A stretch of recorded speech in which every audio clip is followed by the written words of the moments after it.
하나님께서 우리에게 주시는 말씀은 민수기 14장 24절 말씀입니다. 민수기 14장 24절 우리 한 목소리로 읽겠습니다. 시작. 그러나 내 종 갈렙은 그 마음이 그들과 달라서 나를 온전히 따랐은즉 그가 갔던 땅으로 내가 그를 인도하여 드리리니 그의 자손이 그 땅을 차지하리라. 아멘. 우리 연말 연초 세일의 기도에 말씀에 뿌리 내린 교회, 말씀에 뿌리 내린 성도를 우리가 순서에 따라 묵상하고 있습니다. 오늘 드디어 이제 마지막 주가 되었는데, 여러분 이 소책자가 있는 거 아시죠?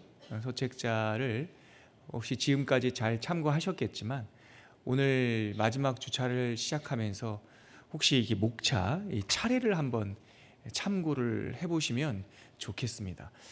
이 차례를 전체를 보면 그날 말씀 속에서 주신 그 메시지도 참 우리들에게 효과가 있고 또 우리의 마음에 은혜를 주지만, 이 전체적인 이 20일간의 20번의 메시지가 하나의 이렇게 흐름과 내용의 연관성이 있습니다.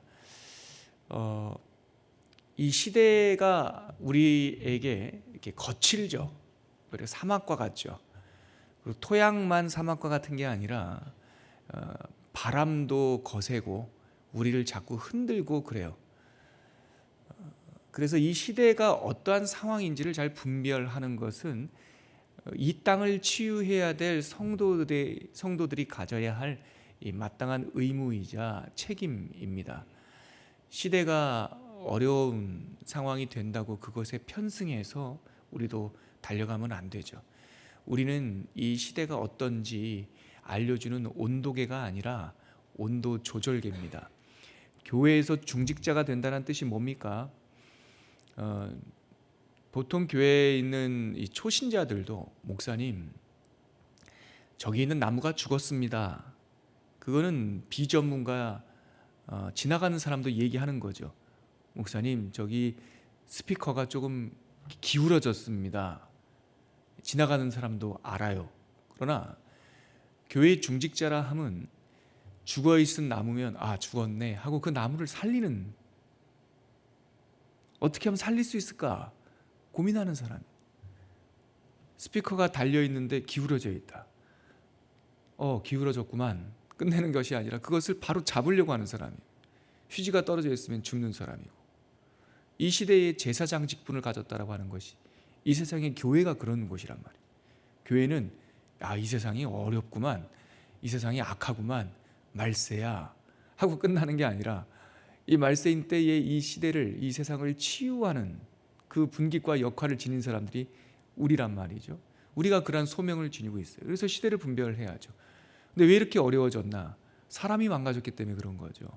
하나님께서 사람을 통해서 이 창조 세계를 다스리기를 원하셨다고요.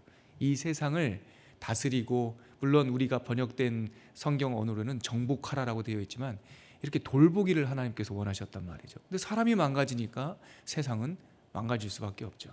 왜 망가졌나? 그 에덴 동산에 있었던 그 사건을 보면 마귀가 와서 하나님과의 우리와의 관계를 망가뜨려 버렸죠. 그랬더니 우리들의 마음, 오늘 우리가 드디어 회복의 역순으로 다루게 될 그 마음이 망가진 거예요. 마음이 망가지니까 아담과 하와의 생각이 망가졌죠. 어떤 생각을 품게 됐다고요? 하나님 되고 싶은 생각을 품게 된 거예요. 자기를 모르고 다른 거 되고 싶은 순간 정신분열이 일어난다고 그랬죠. 가장 중요한 건 내가 누군지를 알아야 돼요. 내가 누군지를 알아야 되는데 그걸 잃어버리면 큰일 나는 거죠. 하와와 아담이 그걸 잃어버렸어요. 하나님의 형상대로 아름답게 창조된 나를 잃어버리고 하나님 되고자 했던 거죠.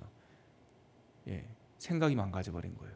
생각이 망가지고 나니까 하나님과의 관계가 단절되었고, 이 현실 속에서는, 이 사람과 사람 관계 속에서는 뭐가 망가지게 됐습니까? 말이 망가진 거죠. 마음이 망가지면 생각이 망가져요. 생각이 망가지면 할 수 없는, 넘으면 안 되는 것들을 자꾸 하게 돼요. 그리고 나면 관계도 다 붕괴돼요. 사람과 사람 사이에 말이 망가져요. 그리고 사람과 이 관계만 망가지나요? 말이 망가지면은, 생각이 망가지고 마음이 망가지면 내가 나를 속여요. 이게 아주 전 사람들을 이렇게 만나 뵈면서 내가 누구한테 제일 많이 속냐? 나한테 제일 많이 속아요. 그걸 자기 기만이라고 그래요. 그리고 누가 제일 나를 못 살게 구냐? 내가 나를 못 살게 굴어요. 내 속에 있는 내가 나를 자꾸 저주하고, 지난주에 살펴봤죠? 나를 막 책망하고 나를 막 끌어내린단 말이에요. 이게 바로 우울증이에요. 우울증은 잘 들여다보면 자기가 자기 자신한테 험한 말을 하는 것이 우울증이죠. 근데 하나님께서는 이거를 회복하시길 원하신다고 했어요. 우리를 회복해야 세상을 회복할 수가 있겠습니까? 하나님의 형상대로 창조된 인간들이 온전하게 자기의 얼굴을 찾게 된다면, 우리가 우리의 형상을 찾게 된다면 이 세상도 자리를 잡을 겁니다. 그래서 하나님께서 우리를 회복하길 원하시고 뜻을 세우셨죠. 그것이 구원 계획이에요. 하나님의 구원의 그 프로세스는 역순이다. 말을 회복해요. 하나님께서 말씀으로 우리에게 오셔서 우리의 혀를, 우리의 언어를, 그래서 이 바벨탑의 탐심으로 흩어졌던 언어, 사분오열됐던 언어가 성령이 오순절날 성령이 오시면서 방언을 통하여 한 소리를 하게 된다고요. 한 말을 하게 돼요. 언어가 회복되면 그 다음에 뭐가 회복됩니까? 생각이 회복되죠. 그래서 좋은 생각들을 갖게 돼요. 좋은 생각이라고 하는 것이 우리가 성경에 나오는 믿음, 소망, 사랑, 특별히 믿음의 생각이라고 하는 것은 이 세상이 담을 수 없는 하늘에서 내려온 선물이죠. 생각이 회복되면 우리는 묵상하게 되고 하나님을 즐거워하게 되고, 언어가 회복되면 기도하게 되고, 드디어 언어와 생각이 회복된 사람은 이제 아주 깊은 곳까지 들어가게 됩니다. 그것이 바로 마음입니다. 제가 마음의 샘이라고 오늘 제목을 달았는데, 이 마음이라는 게 번역하기 어려워서 제가 마음 그랬어요. 제가 한참 끝까지 제일 고민했던 제목이 이겁니다. 영혼의 샘이라고 해야 될까? 마음이라고 해야 될까? 근데 마음이라고 결정을 한 이유가, 이 단어가 성경, 우리 구약 성경에서 제일 많이 번역되는 한국말이 마음이에요. 영혼이라고 번역되기보다 마음이라고 번역된 경우가 더 많아요. 왜냐하면 제가 오늘 나눌 이 성경의 용어는 그 한 용어 안에 영혼, 마음, 그리고 바람, 숨결, 이 다양한 뜻이 이 단어 하나에 있어요. 그런데 한국말로 번역할 때 제일 많이 번역하는 단어가 뭐였냐면 영혼도 아니고 바람도 아니고 숨결도 아니고 마음이에요. 오늘 우리가 읽은 민수기 14장 24절에 보면 다시 한번 볼까요? 제가 읽어드릴 테니까 눈으로 한번 보세요. 그러나, 저 이 그러나 이런 단어 보면 전 참 이렇게 멈춰서요. 상황을 뒤집어 버리는 하나님의 섭리거든요. 그러나 내 종 갈렙은 그 마음이 그들과 달라서 나를 온전히 따랐은즉 그가 갔던 땅으로 내가 그를 인도하여 드리리니 그의 자손이 그 땅을 차지하리라. 여기서 그러나 내 종 갈렙은 그 마음이 그들과 달라서 라고 말할 때 번역됐던 이 그 마음이란 단어가, 이 마음이라는 말이 루아흐라는 말이에요. 인간의 영혼이 파괴가 됐어요. 그게 우리가 말하는 마음심이, 우리 속, 사람들마다 같은 단어를 써도 다른 걸 생각하는 경우가 많지 않습니까? 이 마음심이 타락한 게 아니에요. 성경의 창세기, 구약의 언어로 우리가 봐야 되겠죠. 루아흐라고 하는 게 타락한 거예요. 그 루아흐가 마음이라고 번역된 거예요. 자, 그러면 여러분, 루아흐라는 게 뭡니까? 이게 창세기 1장 2절에 나와요. 처음에 그 말이 뭐냐면, 찾아볼까요? 창세기 1장 2절. 우리 찾기 쉬우니까 한번 찾아보죠. 네, 찾으셨으면 창세기 1장 2절 천천히 가보시죠. 찾으셨으면 같이 읽겠습니다. 시작. 땅이 혼돈하고 공허하며 흑암이 깊음 위에 있고 하나님의 영은 수면 위에 운행하시니라. 여기서 하나님의 영이라고 번역, 스피릿이라고 번역된 게 루아흐예요. 루아흐. 아까 그 마음이 그들과 달라서 했던 그 마음, 그게 창세기 1장 2절에 하나님의 영, 그거예요. 그러니까 하나님의 영, 그게 우리 안에 있다라는 거예요. 루아흐가. 근데요, 한 구절 더 찾아볼게요. 한 장만 넘기시면 2장 7절 한번 가보시겠어요? 창세기 2장 7절 같이 읽겠습니다. 시작. 여호와 하나님이 땅의 흙으로 사람을 지으시고 생기를 그 코에 불어 넣으시니 사람이 생명이 되니라. 여기서 생기라고 하는 이 breath라고 하는 바람, 이 입김이라고 하는 게 루아흐예요. 그러니까 같은 단어를 영어로도 왜냐하면 많은 의미를 담고 있기 때문에 이렇게 한국말로 번역할 다양한 말로 번역을 해요. 이 루아흐라는 말은 굉장히 중요한 단어예요. 이 세상을 창조하신 영, 사람을 창조하신 영, 그게 루아흐예요. 여기서 생기가 루아흐예요. 근데 하나님께서 흙으로 사람을, 그냥 흙덩이였어요. 제가 저희 영어 성경 보니까 dust, 먼지라고 그래요. 먼지. 그냥 우리는 먼지였어요. 근데 하나님께서 그 먼지에다가 루아흐 부르시니 그가 생명, 네페쉬라고 되어 있어요. 히브리어로는 그게 life, 사람, 살아있는 사람이 된 거예요. 자, 보세요. 우리는 그냥 더스트, 먼지였어요. 근데 하나님께서 우리에게 루아흐, 이 생기를 넣어주시니까 우리가 사람, 생명이 되었어요. 그러니까 사람이 되게 하는 핵심이 뭐냐면 루아흐예요. 마음이라고요. 마음. 갈렙이 갈렙되게 했던 그 셈이 뭐냐면, 생명셈이 뭐냐면 루아흐라고요. 여러분, 인간은 먼지이기 이전에, 흙이기 이전에, 또 네페시, 생명이 되기 이전에 인간에게는 루아흐가 있어요. 마음이 있어요. 영혼이 있다고요. 세상 사람들은 이거를 자꾸 놓쳐요. 내가 누굽니까? 저는 생명, 노병균, 살아있는 라이프, 사람입니다. 사람. 그러나 제가 죽으면 저의 이런 몸은 흙으로 돌아갈 겁니다. 그러나 이 흙이 노병균의 이 삶, 라이프를 살 수 있는 그 힘이 뭐냐면 내 안에 영혼이 있다고요. 루아흐가 있다고요. 이것이 있어서 내가 나 된 거라고요. 여러분들 안에 하나님의 생기가 있다고요. 이거는 동양 사람 생물학자들이 말하는 그런 영혼, 고스트가 아니에요. 생기가 우리 안에 있다고요. 그런데요, 에덴 동산에서 마귀가 와서 이 생기를 흔들어 버리는 거예요. 이 생기를 흔들어 버리니까 라이프가 깨져 버리는 거예요. 생명이 제대로 못 사는 거예요. 생기가 이 루아흐가 흔들려 버리니까 우리 인생이 참 볼품없이 돼 버리는 거예요. 이 루아흐가 또 어디서 나오냐면 출애굽기 14장에 하나님의 생명, 하나님의 백성인 이스라엘이 하나님의 백성답게 살지 못하고 애굽에서 종살이해요. 묶여 살게 되니 하나님께서 애굽에서 종살이하던 이 백성을 살아있는 생명으로, 자유인으로 살게 하기 위하여 바닷물을, 홍해를 건너오게 할 때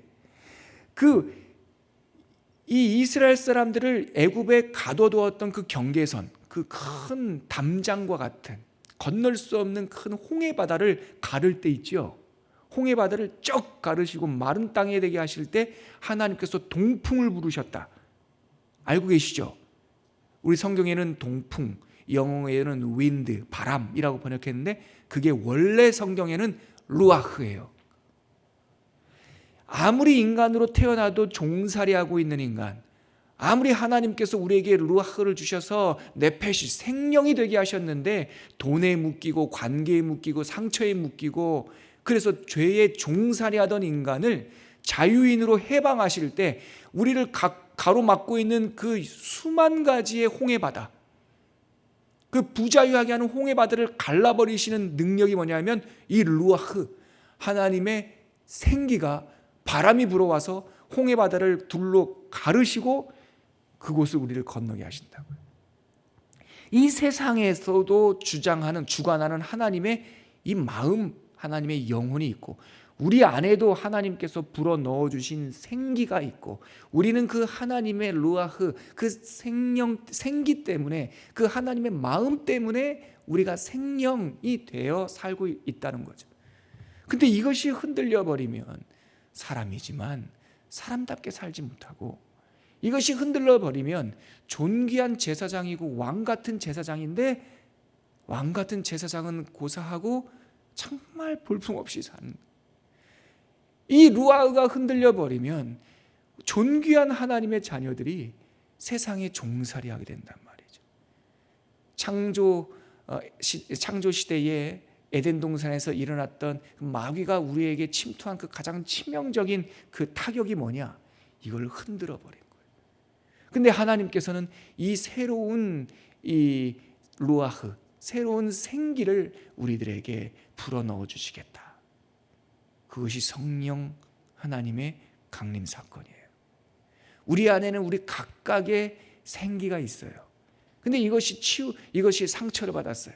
근데 이걸 회복하는 하나님의 치료 방법은 성령, 하나님의 영이 우리에게 오셔서 우리의 이 루아흐, 우리의 마음을 딱 붙드시는 순간, 우리가 세상에 허탄한 것에 뿌리를 내렸던 우리의 마음의 뿌리가 하나님의 생수의 말씀에, 하나님의 그 흐르는 시냇가에 이 루아흐가 뿌리를 내리는 순간 우리가 회복이 되는 거죠. 갈렙은 그 루아흐, 그 마음이 그들과 달랐답니다. 그들은 어떻고 그럼 갈렙은 어땠을까요? 이 그들이라고 말하는 사람들은 누구냐면 민수기 14장에 하나님께서 너희들에게 약속으로 준 땅, 아브라함에게 준 땅, 그 가나안 땅에 들어가게 할 것이다 언약을 주셨고, 그 언약을 동참하게 하기 위해서 가데스 바네아에서 정탐하게 했어요. 그래서 각 지파의 대표들 한 사람씩 뽑아서 12명이 하나님의 그 언약, 하나님의 선언, 하나님의 그 땅으로 보냄을 받았다고요. 여러분, 이 민수기에서는 땅이지만 지금 우리에게는 언약이죠. 이들에게는 땅으로 보였지만 지금 우리들에게는 너희들은 왕같은 제사장이야, 그의 소유된 백성이야, 그의 거룩한 나라야 라고 하는 이 선언이 우리들한테는 가나안 땅이라고요. 너희들은 세상의 빛이야, 너희들은 세상의 소금이야, 너희들은 나의 자녀야, 너희들에게 천국을 줬어, 너희들은 그렇게 살 사람들이 아니야, 애굽에서 살 사람이 아니고 가나안 땅에서 살 사람이야, 이 세상에 뿌리 내린 사람이 아니고 하늘 백성이야. 똑같단 말이에요. 민수기의 상황이나 지금의 상황이 똑같아요. 하나님께서 선포하신 그 언약에 12명을 들여보냈는데 10명은요 루아흐, 이 마음이 흔들려 버린 거예요. 뭐에 흔들렸습니까? 안목의 정욕에 흔들렸어요. 그래서 하나님께서 보고 와서 그대로 얘기해라 했는데 그들은 그 에스골 골짜기에 포도를 보지 않고 그 주변에 있는 대적들을 본 거예요, 눈으로. 하나님께서는 그 땅의 약속을 들으라고 했는데 이 사람들은, 이 10명은 하나님의 이 땅을 너에게 주겠다라고 했던 하나님의 약속을 들은 것이 아니라 그들의 큰 목소리를 들은 거예요, 이방 땅의 사람들을. 그래서 마음이 녹아버렸어요. 이 루아흐가 흔들려 버렸다고요. 흔들리니까 안목의 정욕을 보고 마음이 흔들리고, 생각이 흔들리고, 귀가 흔들려 버리니까 뭐가 흔들린다고요? 당연히 입이 흔들려요. 그래서 돌아와서 악평하기 시작해요. 과연 좋더이다. 좋아요. 이 사람들이 잘못된 걸 본 게 아니에요. 13장 앞부분에 보면 13장 27절에 보세요. 13장 27절 정탐하고 갔다 와서 민수기 13장 27절 같이 읽을게요. 시작. 모세에게 말하여 이르되 당신이 우리를 보낸 땅에 간즉 과연 그 땅에 젖과 꿀이 흐르는데 이것이 그 땅의 과일이니이다. 그런데 28절 보세요. 그러나 그 땅 거주민은 강하고 성읍은 견고하고 심히 클 뿐 아니라 거기 아낙 자손을 뭐하였으며 보하였으며. 여러분 이거 보세요. 하나님께서 가서 하나님의 선포된 약속 그 땅을 보고 오라고 했더니 과연 좋더이다. 여기서 멈춰야 돼요. 여기서 멈춰야 돼요. 근데 이 루아흐가 흔들려버리면, 이 마음이 흔들려버리면 그 다음에 뭐가 따라붙는다고요? 그러나 좋더이다. 과연 좋더이다. 그러나 인생은 하나님께서 주셨죠. 인생은 하나님께서 주관하십니다. 여기서 멈춰야 돼요. 그러나 세상은 그렇지 않습니다. 하나님의 말씀을 들으면 아멘, 여러분들은 빛입니다, 소금입니다, 아멘. 근데 그 다음에 예배당 문을 나가면서 그러나 이계화. 왜 자꾸 그러나가 나옵니까? 왜 우리가 하나님의 언약을 해석하려고 합니까? 왜 우리의 경험, 우리의 안목, 우리의 생각, 망가진 생각으로 하나님의 그 루아흐를 자꾸 받지를 못합니까? 타락해서 그런 거죠. 그러면 홍해를 건널 수가 없어요. 근데 하나님께서 말합니다. 내 종 갈렙은 그들의 루아흐, 그들의 마음과 달라서 요동하지 않고 나를 어떻게 하였으니? 온전히 따랐으니. 이게 오늘 핵심입니다. 그 뿌리가 온전히 내려져 있다는 거예요. 여러분, 여태까지 우리가 말의, 언어의 열매, 생각의 열매 했죠? 마음의 열매의 핵심은 뭐냐? 가지에서 맺는 열매가 아니에요. 마음의 열매는요, 이 마음이 뿌리예요. 뿌리. 우리가 올해 말씀에 뿌리 내린 교회가 되자 하죠. 뿌리가 뭡니까? 그러면 우리가 이 말씀에, 이 샘물에, 이 생명샘물에 뿌리를 내려야 되는데, 우리 인간에게 있어서 뿌리란 무엇입니까? 마음이에요. 이 루아흐라고요. 마음의 열매를 맺는 사람은요, 눈에 보이는 열매가 아니라 땅속에, 이 인생이라고 하는 땅속 깊은 곳에 내린 마음의 열매예요. 이 마음을 가지고 말씀의 뿌리를 내리셔야 돼요. 이 마음을 가지고 세상의 유행, 맨날 8시, 9시, 밤 9시, 8시에 말하는 세상의 배드 뉴스에 이거를 뿌리 내리면 안 돼요. 하나님의 언약의 뿌리를 내리셔야 돼요. 세상 사람들의 떠도는 이야기에 뿌리를 내리면 안 돼요. 그러면 솔깃해서 흘러가요. 하나님의 언약과 하나님의 역사와 하나님의 섭리에 뿌리를 내리셔야 돼요. 우리 이 마음 이야기 하고 있는 한 대목만 읽고 같이 기도하시죠. 아주 잘 설명하고 있는 한 대목이 있는데 사무엘상 1장 말씀입니다. 1장 15절 한나의 기도인데, 이 한나의 기도에 이 루아흐와 네페시, 내 마음의 뿌리와 내 삶이, 내 마음의 뿌리가 흔들렸을 때 내 삶을 어떻게 결단해야 되는지에 대한 내용이 사무엘상 1장 15절에 나와요. 같이 한번 읽어보겠습니다. 사무엘상 1장 15절 중요한 구절이에요. 같이 읽겠습니다. 시작. 한나가 대답하여 이르되 내 주여 그렇지 아니하니이다. 나는 마음이 슬픈 여자라. 포도주나 독주를 마신 것이 아니요 여호와 앞에 내 심정을 통한 것뿐이오니. 여기서 마음, 이게 루아흐라는 말이고, 밑에 내 심정이라는 말이 이 라이프라고 하는 네페시 같은 말이에요. 이 창세기에 나오는 이 생기를 불어넣었더니 생령이 된지라, 그 두 단어가 이 15절 안에 다 있어요. 마음이 이 생기라고 말하는 루아흐, 마음, 밑에 나오는 심정이 네페시, 생령 같은 거예요. 이거예요. 여러분 절 보시죠. 여기서 회복의 샘플이 나와요. 한나는요, 루아흐, 마음이 흔들려 버렸어요. 아이가 없어서 흔들린 게 아니라 애를 못 낳는다고 하는 것은 하나님이 나를 사랑하지 않나? 내가 하나님께 저주받았나라고 하는 이 마음이 흔들려 버린 거예요. 그래서 독주도 마시지 않고, 사람 찾아가지 않고, 분인 나와 싸우지 않고, 남편 보채지 않았어요. 우리도 살다 보면 마음이 흔들릴 때가 있어요. 그럴 때 한나는 어떻게 합니까?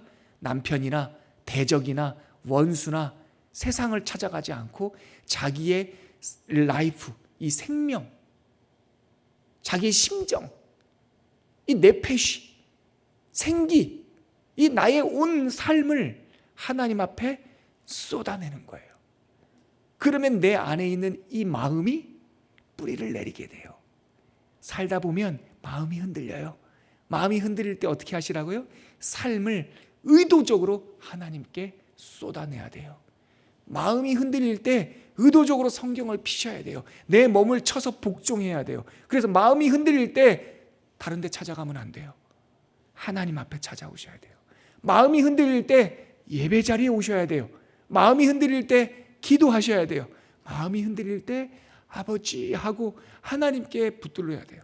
그러면 우리의 흔들리던 마음이, 우리의 슬픈 마음이, 흔들린 마음이 견고하게 뿌리 내리는 하나님의 마음의 열매를 맺게 되는 겁니다. 오늘 굉장히 중요한 내용을 다뤘습니다. 함께 기도하시죠. 여러분 명심하십시오. 우리에게는 마음이 있습니다. 이 마음만 딱 뿌리 내리면 삶이 흔들리지 않습니다. 간혹 마음이 흔들리는 시절도 만납니다. 그럴 때는 삶을 주님 앞에 쏟아내십시오. 한나처럼 하나님께 가십시오. 하나님 앞에 우리의 심정을 통한다면 하나님께서 우리의 마음을 다시 한번 붙들어 주실 줄 믿습니다. 이 시간 기도할 때 하나님, 우리 초원교회 올해는 모든 성도가 이 하나님의 말씀에 마음의 뿌리를 내리게 하여 주시옵소서. 하나님의 진리에 뿌리를 내리고 열매 맺는 삶 살게 하여 주시옵소서. 같이 기도하겠습니다. 그리고 자유롭게 기도하겠습니다. 하나님 아버지, 은혜를 감사합니다. 그러나 내 종 갈렙은 그 마음이 그들과 달라서 나를 온전히 따랐으니, 하나님, 이 말씀이 우리 모든 사랑하는 성도들의 삶의 기치가 되기를 원합니다. 하나님 아버지, 우리 하나님을 믿는 백성들은 세상 사람들과 그 마음이 다르게 하여 주시고, 우리들의 루아흐가, 우리들의 영혼이 하나님의 깊은 것에 뿌리내리게 하여 주옵소서.